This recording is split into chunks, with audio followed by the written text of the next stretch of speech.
Ravi de vous retrouver encore une fois, chers téléspectateurs de la boutique. Alors bonsoir et peut-être bonjour. Ça dépend de la localité actuelle de chacun d'entre vous. Bienvenue dans cette édition du journal d'étoile parlé en langue française pour de toute présence. D'abord, le grand titre. La pénurie des devises dans notre pays est la cause principale des irrégularités de la distribution des engrais chimiques aux agriculteurs. Les agents de l'UNICAJ demandent à la compagnie téléphonique militaire de revoir la mesure fixant les frais de transaction entre les agents et super-agents car ils travaillent à la perte. Les détails et d'autres informations dans un instant.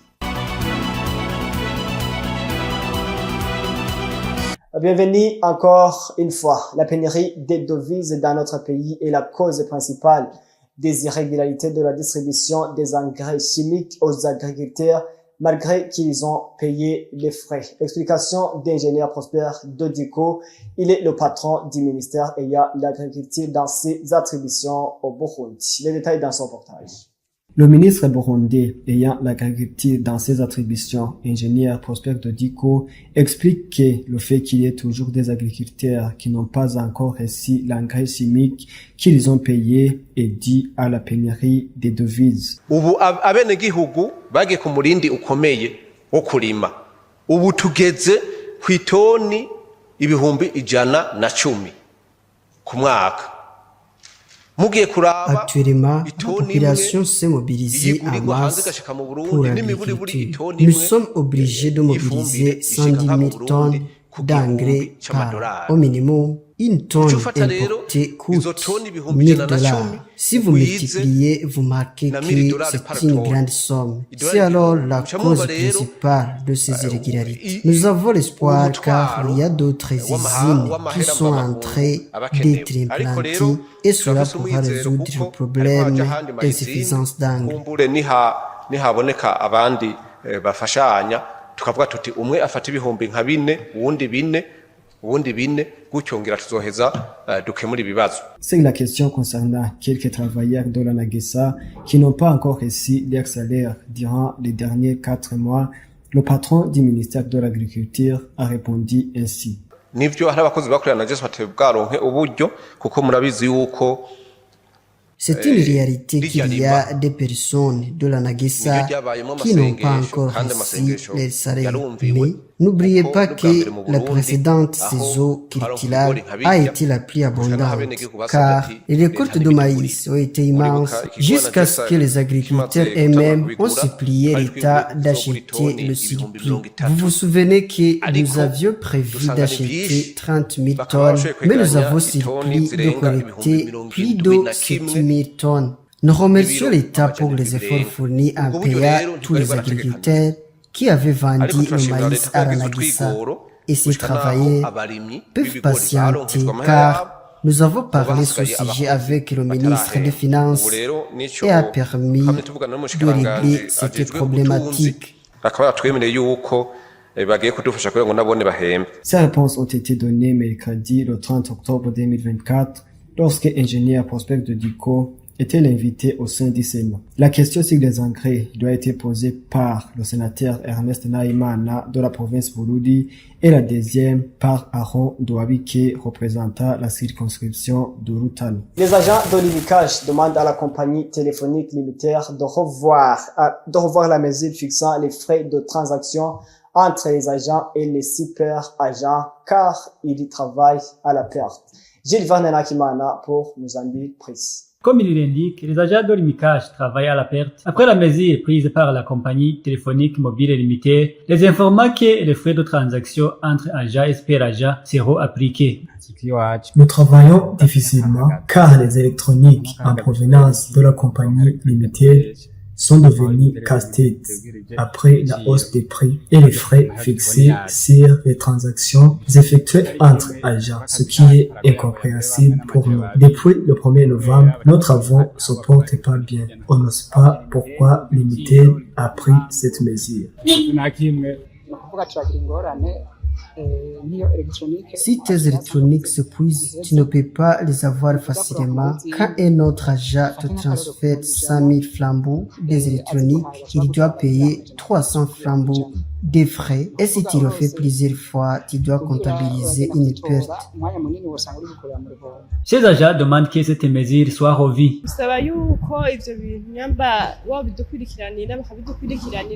Nous demandons à l'unité de revoir cette mesure pour qu'ils nous disent pourquoi ils ont fait ça. Si l'Umicash veut fermer ses portes, qu'ils le disent. Nous pouvons faire nos transactions avec le cash ou Bankobo Inoti. Car pour le moment, ça ne marche pas. Nous travaillons à perte. Nous demandons à l'unité de nous laisser travailler comme c'était avant la mise en application de cette mesure, car le transfert des électroniques était très facile entre nous. Mais aujourd'hui, même les banques qui nous donnaient ces électroniques, pour le moment, c'est pas une chose facile. Nous demandons à l'Unitel de revoir à la baisse ses frais ou les supprimer si c'est possible, afin de nous faciliter à servir la population comme nous le faisons souvent. Même si nous nous dirigeons au super agent, ils nous disent qu'ils n'ont pas de monnaie électronique. Vous saurez que cette mesure appliquant les frais de transaction entre AJA et super AJA est entrée en vigueur à partir du 2 novembre, après celle du 22 juillet 2024, fixant de nouveaux tarifs pour les services de monnaie électronique de l'Umicash. Tout employé ayant découvert des irrégularités dans le respect du Code du travail a le droit de faire recours auprès du ministère de la fonction publique, du travail et de l'emploi, comme l'indique Veniste Muyawaga, chargé de son ministère. Elvis Muyaneza pour le reportage. L'employé ou l'employeur ont tous les règlements de droit de travail à respecter. Si le règlement est enfreint, chacun a le droit de revendiquer ses droits, comme l'indique Veniste Muyawaga, ministre de la fonction publique, de travail et de l'emploi. Nous faisons appel, comme d'habitude, aux employeurs de respecter le règlement du Code de travail et aux employés de même, car il existe ceux qui violent ce règlement. Le Code de travail protège l'employeur et l'employé.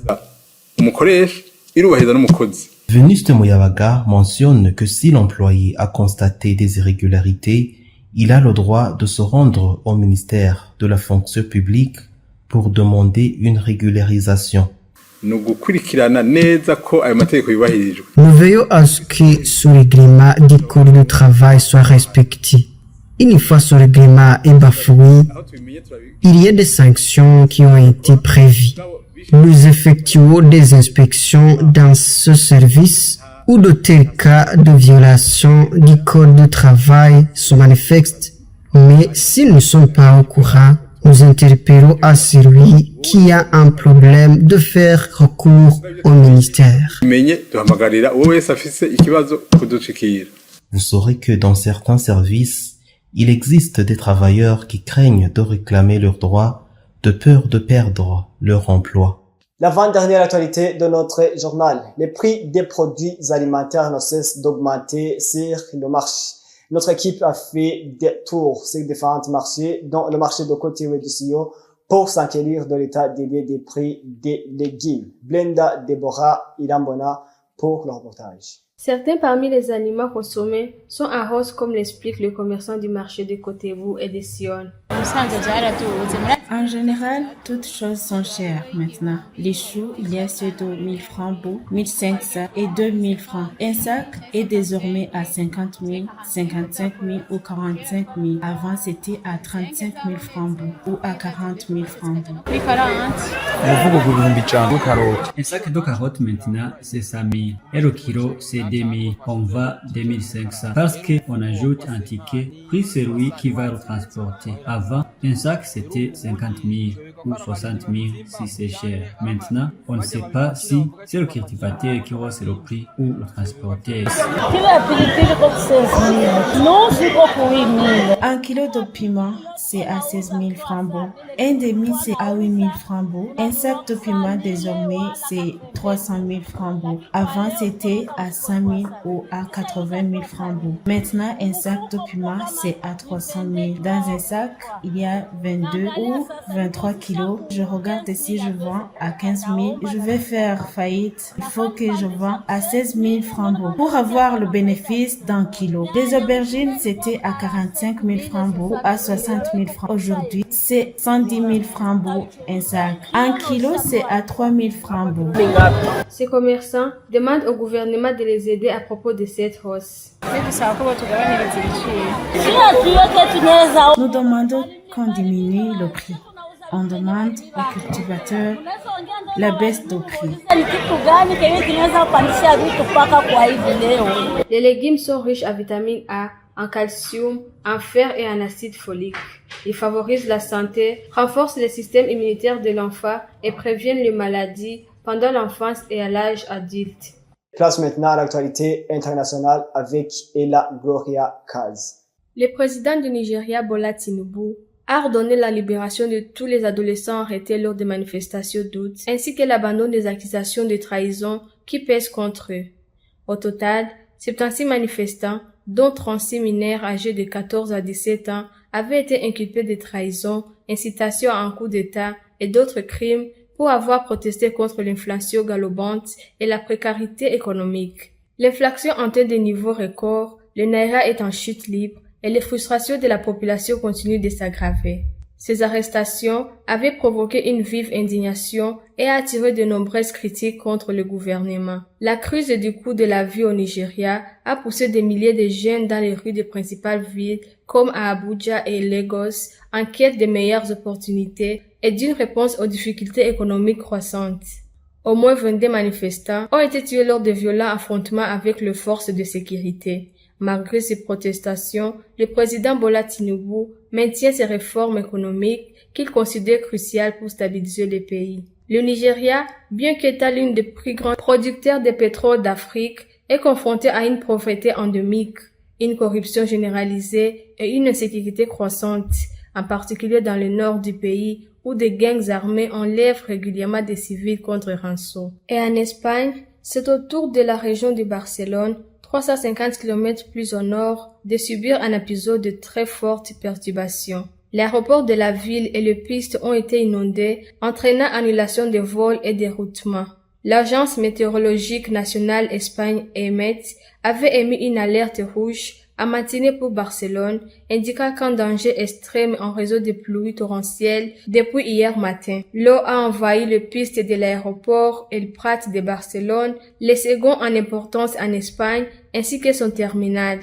Au moins 80 vols ont été annulés et d'autres ont dû être déroutés hier vers d'autres aéroports. L'opérateur de l'aéroport de Barcelone, AENA, a déclaré que l'aéroport avait mis en place un comité de crise pour faire face aux conséquences des fortes pluies. Il conseille aux voyageurs prévoyant de voyager depuis El Prat de consulter les statuts de leur vol. Barcelone est la dernière région d'Espagne à être touchée par des conditions météorologiques extrêmes après ces dévalances où le bilan de morts toujours provisoire s'élève désormais à plus de 210 et le dégât matériel gigantesque. À vous tous qui avez consacré votre temps à suivre ce journal, c'est par ici que prend fin notre édition. Merci de l'avoir suivi.